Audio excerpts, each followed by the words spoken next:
이 책 관전 포인트 두 번째는 각각 캐릭터가 갖고 있는 결핍에 대한 얘기를 좀 해보려고 해요. 저는 이 얘기 같은 경우에는 좀 소설을 읽으시거나 문학작품을 읽을 때 나는 좀 뭔가 이게 굉장히 지루하다 혹은 나는 이거를 스토리를 잘 못 따라잡겠다 이런 분들한테 좀 도움이 될 것 같아가지고 준비를 한 내용이거든요. 그런 분들은 좀 더 주목해서 들으면 좋을 것 같아요.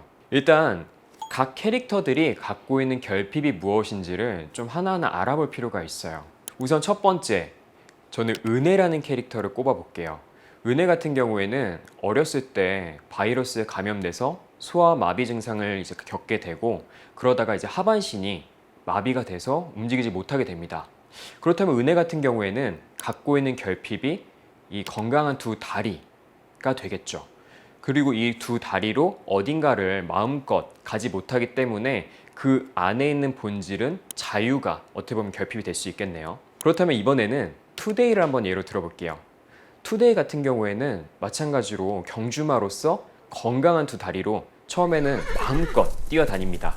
그러다가 그 쓰임이 다했을 때쯤부터 해서 다리의 건강이 굉장히 안 좋아지고 결국에는 잘 뛸 수 없는 상태가 돼서 그 건강한 두 다리를 잃었다는 부분이 또 마찬가지로 투데이도 다리에 있어서 결핍이 있습니다. 그리고 마지막으로 콜리 같은 경우엔요, 자기가 어떤 극단적인 선택을 해서 낙마를 했을 때 하반신이 부서지고 하반신이 없게 됨으로써 마찬가지로 폐기 처분이 될 운명에 놓이게 되죠.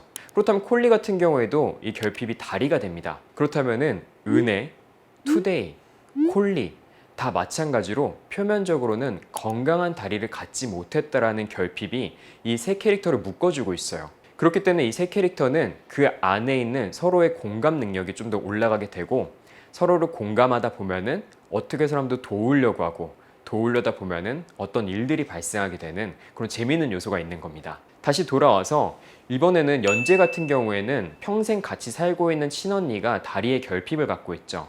그러다 보니까 이 언니의 결핍을 10분 공감할 수 있는 공감 능력이 있습니다.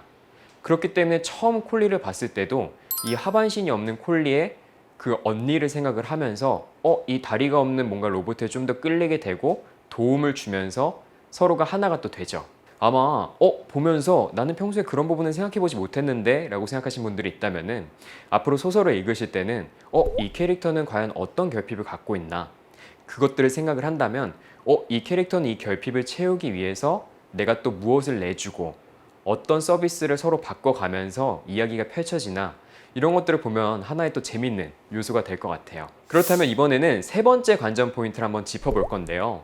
와, 저는 이 책을 읽다 정말 놀란 게 작가님이 93년생 올해 딱 30살이시더라고요.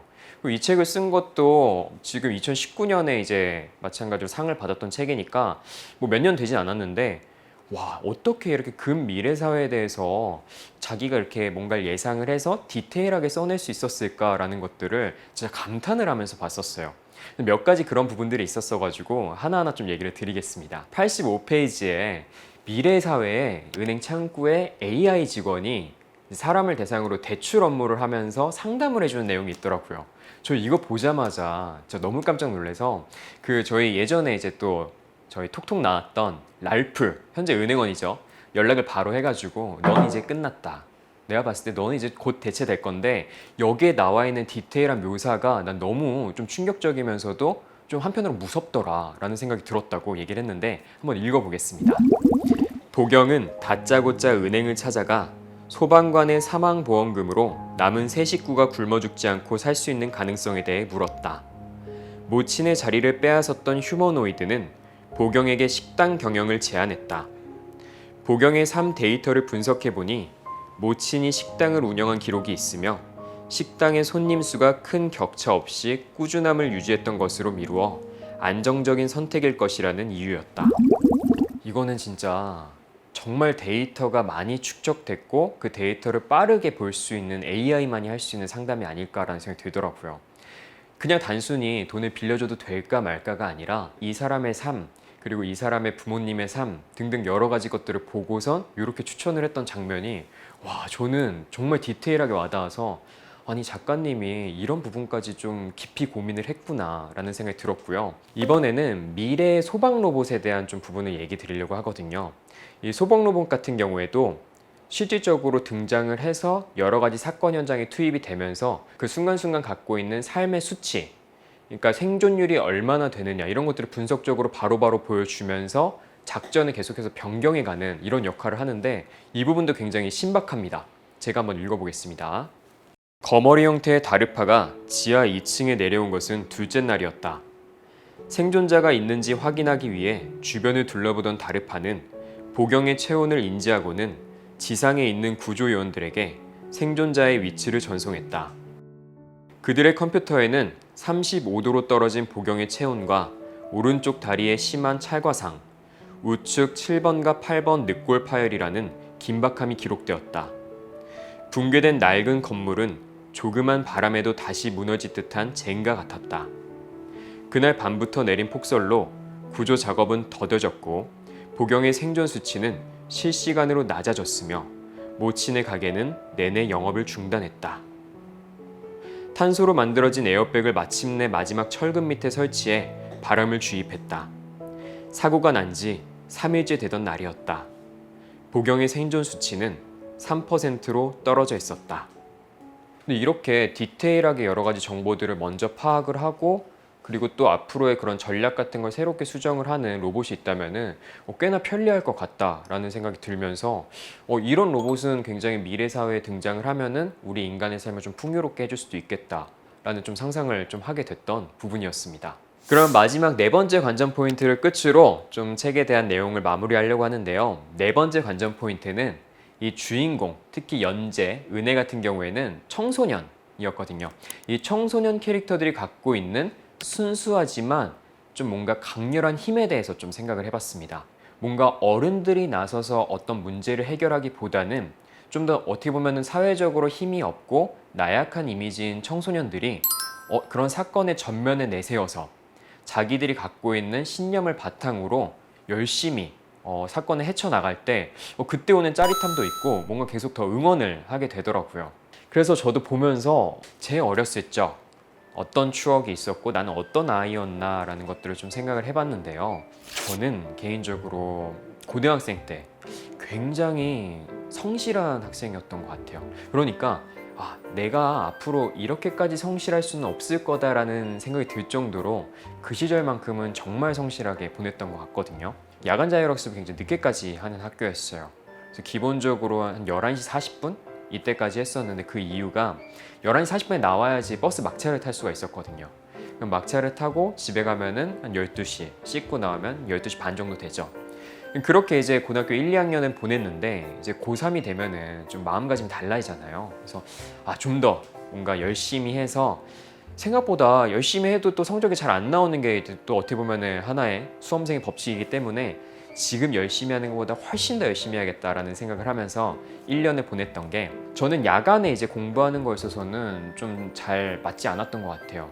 그래서 찾아본 게 저는 오히려 아침에 일어났을 때가 좀 더 힘이 있어서 그럼 나도 좀 새벽에 일어나서 공부를 해야겠다라는 생각에 고3 동안 1년 동안이죠. 1년 동안은 매일 아침 5시에 일어났어요. 새벽 5시에 일어나서 아침을 먹고 등교를 하면은 5시 반 정도에서 6시 정도 됐던 것 같아요. 그럼 8시부터 이제 영교시가 있었어가지고 그 전에 2시간 동안 자습을 하고 그렇게 학교에서 공부를 쭉 하다가 그리고 나서 또 밤늦게 11시 40분까지 야자를 하고 이제 집에 갔던 생활을 쭉 했던 것 같아요. 제가 이 얘기를 왜 드리냐면은 여기서 말씀드렸던 그 어린 캐릭터들, 그러니까 청소년 캐릭터들, 학생 캐릭터들, 이 캐릭터들이 갖고 있는 그 가치에 대해서 생각을 해봤을 때 저도 제가 고등학생 시절을 돌이켜 보니까 그때 저만이 갖고 있었던 뚜렷한 생각, 신념, 그리고 되게 건강한 생각들이 있었더라고요. 그래서 지금은 시간이 많이 지나서 어떻게 보면 그 시절을 회상했을 때 그때는 좀 유치했지, 그때는 좀 생각이 많이 짧았지 라고 생각을 했다가 아니다, 오히려 그때만이 또 갖고 있고 지금은 나에게서 이제 없어져 버린 뭔가 소중한 가치들이 있었겠다. 그렇다면 그 캐릭터가 진짜 좀 멋있을 수 있겠다라는 생각을 했습니다. 이렇게 해가지고 오늘 천선란 작가의 이 1000개의 파랑 계속해서 쭉 얘기를 관전 포인트들 맞게 좀 해봤는데요. 오늘 마지막 코너로 저희가 또 별점과 페어링을 드릴 건데 일단은 저는 별점 같은 경우에는 준디 최초입니다. 5점 만점에 5점 주겠습니다. 정말 재밌게 봤고 정말 감동도 있었고요. 이 책 같은 경우 2019년에 한국과학문학에서 이제 장편 부문 대상을 받았었다고 했잖아요. 거기서 받았던 심사평 중에 결말이 너무 되게 수미상관으로 잘 맞고 결말까지가 굉장히 힘있게 잘 이끌어갔다라는 내용들이 있었는데 저도 마찬가지로 결말까지 이렇게 재밌게 봤던 책은 오랜만이었던 것 같아서 5점 드리겠고요. 그리고 페어링은 지금 개봉해 있는 영화 중에 하나인데요. 성적표의 김민영이라는 독립영화 간편이 있어요. 뭔가 고등학생 시절과 그리고 갓 대학생이 됐던 뭔가 여고생 3명을 주인공으로 해서 그들이 갖고 있는 생각이나 여러 가지 에피소드를 다룬 정말 좀 순수한 그런 영화인데 저는 이 책을 보다 보니까 그 영화가 좀 생각이 나더라고요. 여기에 나와 있는 캐릭터들도 고등학생, 그리고 영화에 나와 있는 캐릭터들도 고등학생이어서 그렸지 않을까라는 생각이 드는데 저는 뭔가 그 시절을 좀 한번 추억해 본다는 측면에서 그 성적표의 김민영도 같이 한번 보면 재밌을 것 같다는 생각이 드네요. 오늘은 정말 파란 가을 하늘을 닮아했던 천선란 작가의 천개의 파랑과 함께 했습니다. 여러분 고맙습니다.